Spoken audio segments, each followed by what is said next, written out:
Good day, members. I trust everyone is having a great week. Looking at the charts today, we are having an event, the federal interest rates decision. We have the federal interest rate decision. The event will start at 9 p.m. South African time, 9 p.m. South African time. So here I'm looking at the USD JPY on the daily time frame. As far as you can see, we see that the market has been on a downtrend for some time. The market has been on a strong downtrend. Let me put on a trend. The market has been on a downtrend. Can we get a break? I was expecting a break on the CPI. Unfortunately, I was wrong. So the market is on a downtrend, and then currently it's at the demand zone here on the 129274.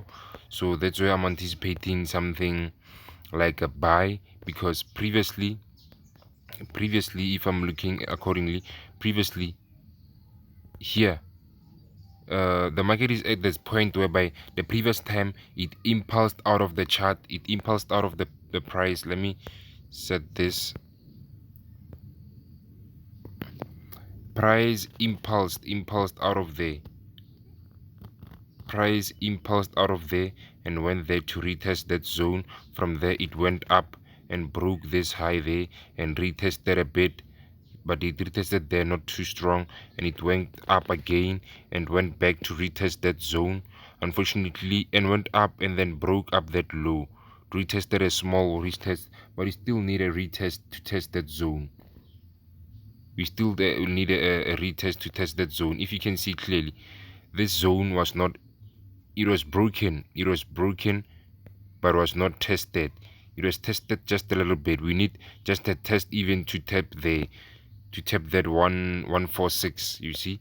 So that's what I'm anticipating. So price broke out there, tested and went down, continued with the downtrend, now coming to find support here, continuing to buy. We are anticipating a buy on my side. Actually, I'm anticipating a buy. I'm anticipating a bullish market.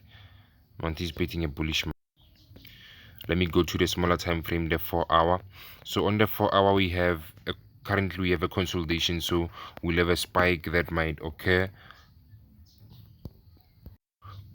What I can say is that on this consolidation, the market is not yet decided. The market is undecided. So the event, we are just waiting for the event. So let me do this. I'm waiting only for a breakout, but the market is actually tricky. You see, this zone is a demand zone. This zone is a demand zone. 129279 is a demand zone. So what do we have, ne? You can have something like this. You can have something like this, a impulse from just from there. You can have something like that.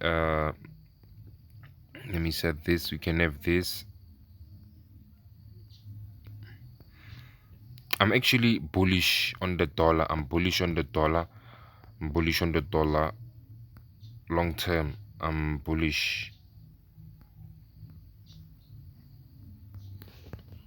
So this is what I'm actually anticipating. This is what I'm anticipating actually, because the price is currently low, and the market broke out of this consolidation zone on the 24th. It broke up there just to kick out some liquidity. There was some liquidity action. It impulsed there and showed us that it's still looking to go up. Now it's just pulling back just to retest this zone, and just probably before the event, around a few minutes before the event, it might go back here to kick out some of the buyers before it impulses to the upside.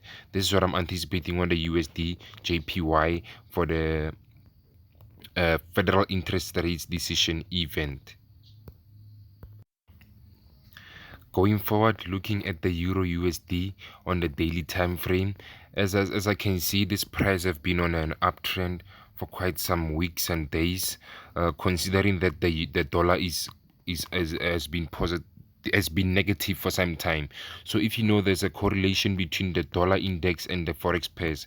So if the dollar rises, the euro, if USD rises, then euro USD, if USD JPY rises to be specific, or if the dollar index rises, is on a positive move, then euro USD will be on a negative move. So in this case, the dollar index have been on a downtrend, have been negative. hence why the euro USD is gaining some positive movements here. We can see this is an uptrend, but now price is currently high. Price is high, and it's on a supply zone. It's been resisting to break out of that zone, and it's even still on a consolidative state. So let me go to the 4-hour and look at what this is doing. Let's go on the 4-hour and plot this. Let me plot the rectangle. So I use rectangles to identify zones, and I can state if whether this is a consolidation zone or the market is in a consolidative state or what is happening actually. Yeah, this pair euro USD have been consolidating for quite some time with some small impulse movements. We needed some event like this. The Fed, we need this event, so this event will be the game changer. This event will be a game changer. It will show us where we are actually headed. So price failed to break that zone. It gave us a tap there and a tap there, and it went down. So there's a little tap there to show that we might go up, but it's false, because after that we got some taps down here. We got the market declining, breaking this lower low. Yeah, got the market breaking this low, break there, and went to 1.079999. So chances are that the market is continuing. It opened for us to show us that it's gonna sell. So since I'm anticipating the USD JPY to be positive for the event, so I'm even anticipating euro US, so I'm anticipating euro USD to be negative in this term, considering that I'm anticipating the the USD JPY to be bullish during the event. I hope you get it. Okay, this is what I'm actually anticipating that the market could do. I might be wrong. That's why you have to use proper risk management. You don't risk all your money. You risk money that you afford to lose, and then yeah, that's how you trade. You trade like a pro. You trade like a pro. You might be a retail trader. You might be a company trading. But that's it. We all trade with a different risk appetite, but we make sure that we don't lose all our investments or our funds. So this is what I'm currently anticipating. A pullback to the price at 1.07124 is likely. As I'm saying, USD JPY, we need a clear retest to that up zone, and on here euro USD, we need a pullback to this zone before we can start looking to go up. Probably we'll just look at the market condition.